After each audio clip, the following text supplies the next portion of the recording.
You know, I almost didn't make it to this microphone today. Not because of some grand obstacle, but because of a simple, persistent question. What do you say for a 50th episode? Do you make it a spectacle? A retrospective? Do you pretend it's just another Tuesday? I've been wrestling with this for weeks, this weight of a round, significant number. And then, this morning, as I was walking across the Brooklyn Bridge, watching the water churn below, it hit me. The pressure wasn't coming from you, the listener. It was coming from me. From a story I'd been telling myself about milestones, about meaning, about what deserves to be called an event. And that, right there, is the unraveling thread. I'm Ibnul Jaif Farabi, and this is the unraveling thread. I'm an engineer by training, an entrepreneur by necessity, and a storyteller at heart. I left Dhaka, Bangladesh, for the grids and algorithms of New York City, trading one kind of chaos for another. And what I've learned across 50 episodes of this show is that the most powerful narratives aren't always the ones shouted from headlines. They are the quiet, coded stories we tell ourselves, the internal software that runs our societies, our politics, and our personal lives. Episode 50 isn't a victory lap. It's a case study. The subject? The story of the milestone itself. Let's start with the architecture of it. Humans are pattern-seeking machines. We are desperate for narrative structure in a random universe. So we create it. We take the continuous, messy flow of time and we chop it into pieces. Anniversaries, birthdays, fiscal years, centennials, and yes, podcast episode numbers. These are arbitrary lines. There is nothing chemically different about the air on a 10-year anniversary. No cosmic law that makes a 100th episode inherently wiser than the 99th. We impose the grid. And as an engineer, I have a deep respect for a good grid. It gives us a frame of reference. It allows for measurement, for comparison, for celebration. It creates shared cultural moments. But the first knot in this thread is when we confuse the map for the territory.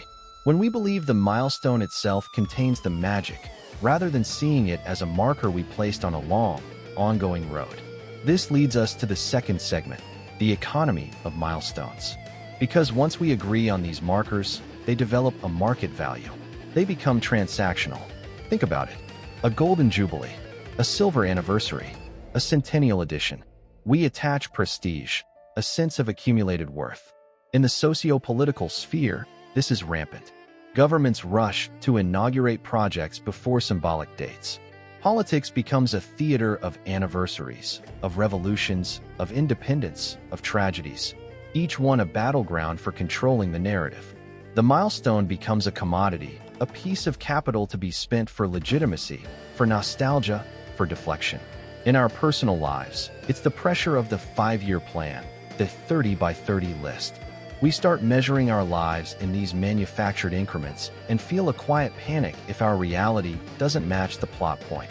The milestone, which was meant to be a moment of reflection, becomes a source of anxiety, a yardstick for failure. We stop experiencing our journey and start auditing it. But there's a third, more intimate layer here. The personal mythology of the round number. This is what I was stuck in. The story I was telling myself was that episode 50 had to be a culmination, a definitive statement. It had to tie a neat bow on everything that came before. That's a terrible burden to place on a single conversation. It assumes a linear progression, a clear ascent, where each episode is a step up a pyramid, with 50 sitting at the apex. But that's not how learning works. That's not how understanding unfolds. My journey from episode 1 to now hasn't been a straight line. It's been a spiral. We've revisited themes, sometimes clumsily, sometimes with a little more clarity. We've followed threads that led nowhere and stumbled upon others that illuminated everything. A milestone can trick you into thinking you've arrived, when the entire value is in the traveling, in the constant, slightly disoriented, moving. So where does that leave us? With a meaningless number? With no reason to ever celebrate? Of course not. The unraveling here isn't to destroy the milestone. It's to liberate it from the story of finality. To reclaim it as a vantage point, not a destination. That walk across the bridge this morning was my vantage point. The wind was sharp, the city was loud, and I thought about the first time I walked across it. A young engineer from Bangladesh with a head full of code and a heart full of stories I didn't yet know how to tell.